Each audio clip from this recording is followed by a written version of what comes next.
আপনি কেন এই মিথ্যা কথাটা বলবেন? আপনি না আলেম, আপনি না কোরআন পড়ছেন, আপনি না হাদিস পড়ছেন, ইসলামের বিশেষজ্ঞ, আপনি আপনার নবী রাসূলদের ওয়ারিশ। এরা যে মুখ দিয়ে কথা বলে না কি দিয়ে কথা বলে আল্লাহই জানে। আপনি দেখেন যে যারা যারা হিজবুত তাওহীদের বিরুদ্ধে এই যে বিভিন্ন উগ্রবাদী তৎপরতা চালাইতেছে, ষড়যন্ত্র করতেছে, হুমকি দিতেছে, আপনি তাদের বক্তব্যগুলো এক জায়গায় একত্রিত করেন। এদের কথা যে কত বড় ভিত্তিহীন, এটা আমাদের কথা বাদ দেন, ওদের কথাগুলো একত্রিত করেন, করে দেখেন যে হিজবুত তাওহীদ নিয়ে এনায়েতুল্লাহ আব্বাসী সাহেব কি বলছে, হিজবুত তাওহীদ নিয়ে শায়েখ আহমদুল্লাহ কি বলছে, হিজবুত তাওহীদ নিয়ে ওই যে আপনার গাজীপুরের নুরানি হুজুর কি বলছে, এগুলো সব একত্রিত করেন না, এরকম পাবেন মোটামুটি 10-20 জনের একটা সংখ্যা পাবেন, এদেরকে নিয়ে একত্রিত করেন, দেখবেন ওদের একজনের কথা আরেকজনের সাথে মিলাবে। কেউ বলতেছে অমুকে চালায়, কেউ বলছে অমুকে চালায়, কেউ বলছে নামাজ পড়ে, কেউ বলছে নামাজ পড়ে না, কেউ বলছে যে এইভাবে নামাজ পড়ে।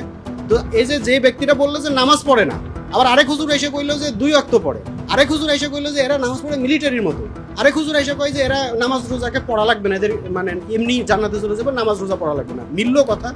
কথা কি মিললো?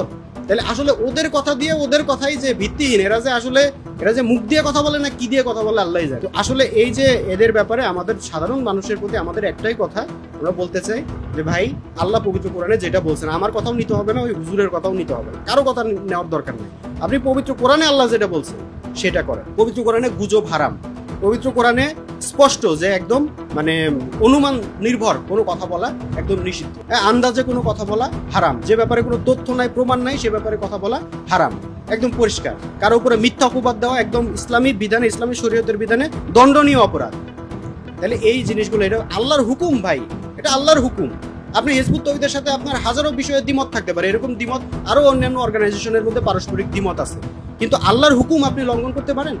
আল্লাহ যেখানে আপনি বলেন না, আপনি যেটা জেনুইন কথা সেটা বলেন। আপনি জামাতের লোক হইতে পারেন, আপনার হেফাজত নিয়ে যদি কোনো আপত্তি থাকে তাহলে হেফাজতে ইসলামের জেনুইন যেটা ফ্যাক্ট, যে হেফাজতে ইসলাম এই কথা বলছে, এই কাজ করছে, এটা তাদের বিশ্বাস বা এটা তারা প্রচার করছে, আপনি সেটা বলেন যে এটা আমি একমত না, এটা ইসলামের, এটা হইতে পারেন বলেন।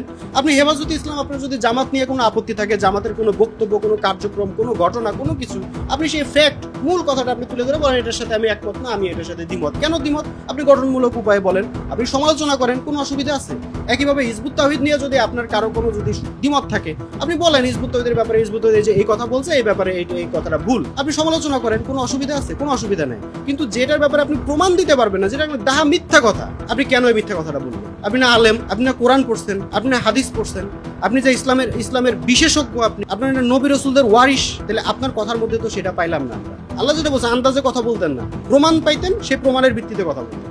আজ পর্যন্ত হিজবুত তাওহীদ নিয়ে আপনি অনলাইনে অফলাইনে শত শত হাজার হাজার আপনি এই ধর্ম ব্যবসায়ীদের আপনি বক্তব্য পাবেন, হাজার হাজার পাবেন হিজবুত তাওহীদের বিরুদ্ধে, হাজার হাজার লেখা পাবেন, হাজার হাজার হ্যান্ডবিল পাবেন, হাজার হাজার তাদের ফতোয়া পাবেন, কিন্তু একটা জায়গাতেও আপনি কোনো প্রমাণ পাবেন না। এটা আমি চ্যালেঞ্জ দিলাম।